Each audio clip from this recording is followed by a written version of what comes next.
এই যে গাইস দেখেন, এই যে গরু, এই যে গাইস দেখেন এটা গরু। আপা যদি না বলতো এটা গরু তাহলে তো আমরা জানতামই হইতাম না।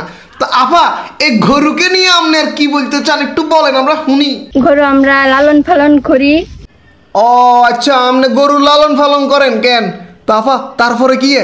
এই যে ঈদ আসছে সামনে, ঈদের মধ্যে বিক্রি করার জন্য মানে এক করে মানে অনেক লোকে কুরবানি দিবে। আচ্ছা, সামনে তো কোরবানি দেয়, এর মানে গরু এটাকে বেচে, অনেক মানুষ মিলি গরু কিনে কোরবানি দেয়।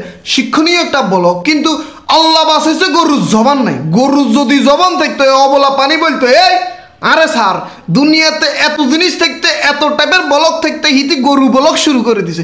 ভাগ্যবালা আপা গরুর জবান নাই। তো আপা আপনি কন্টিনিউ করেন, আর কি কি ইনফরমেশন দিবেন দেন প্লিজ। গরুর 7টি পা আছে, একটি লেজ আছে ও 2টি চোখ আছে, একটি নাক আছে। গরুর তলে দিয়ে একটা কুয়া আছে, কুয়ার ভিতরে শুয়ারি আছে, লগে শুয়ারি গাছও আছে, এটা বলতেন না আপা? আপনি এগুলো কেন মিস করে দিতেছেন? আহা, গরুর ঠ্যাং আছে, শিং আছে, গরুর চোখ আছে, এবারে বলদের মধ্যে এগুলো আমাদেরকে শিখাইতেছে। এগুলো আমরা জানতামই না, আমরা জন্মের পর থেকে জানিয়ে না গরুর যে শিং আছে, গরুর যে কি ঠ্যাং আছে। একটি নাক আছে, এই বলদা কইদা। আফা গরুর আপনারা পছন্দ হয় না। গরুরের নাক, চোখ, মুখ, কান আল্লাহ দিছে, কিন্তু সামান্য কুদ্দুর বেরেন দিছে, যেটা দিয়ে গরু গিয়ে ঘাস টাস খা হুঙ্গি মুঙ্গি গিয়ে বিপদ আপদ থেকে নিজেকে নিরাপদে রাখে।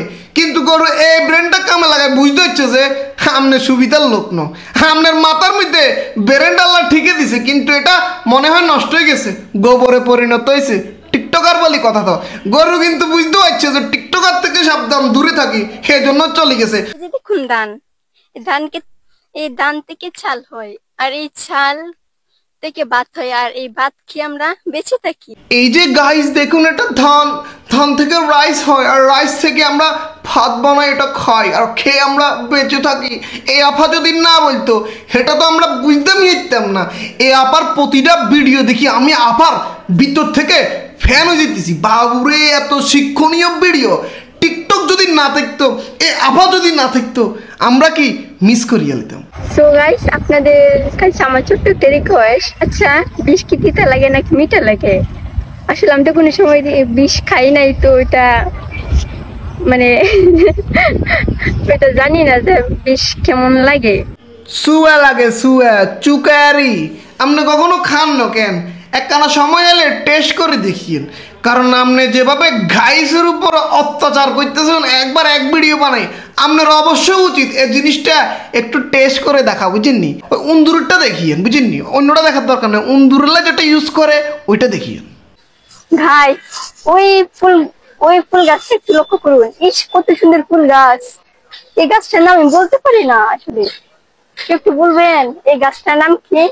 এই গাছের নাম জানলেও বলতাম না, এটা আমার ইচ্ছে না। মানে খালি ঘাইস ঘাইস আর মাইক্রোফোন একটা হাতে লই, এটা হাতে লই একবার ধান খেতে চলি যায়, একবার গরুর কাছে চলি যায়, একবার ছাগলের কাছে চলি যায়, মানে হাতরে ঘরে বাইরে জিয়ানে খেতে খামার জিয়ানে যা মাইক্রোফোনটা লই, হ্যালো খাইস, মানে গাইসও কয় না, খাইস।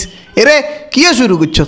একবারে জনজান বানালাইছ, তো আগেই মুতি সিআই বিআই কি মানে যেটা করো এটা ভিডিও করি, এটা আপলোড করে দিই, এটাই কন্টেন্ট।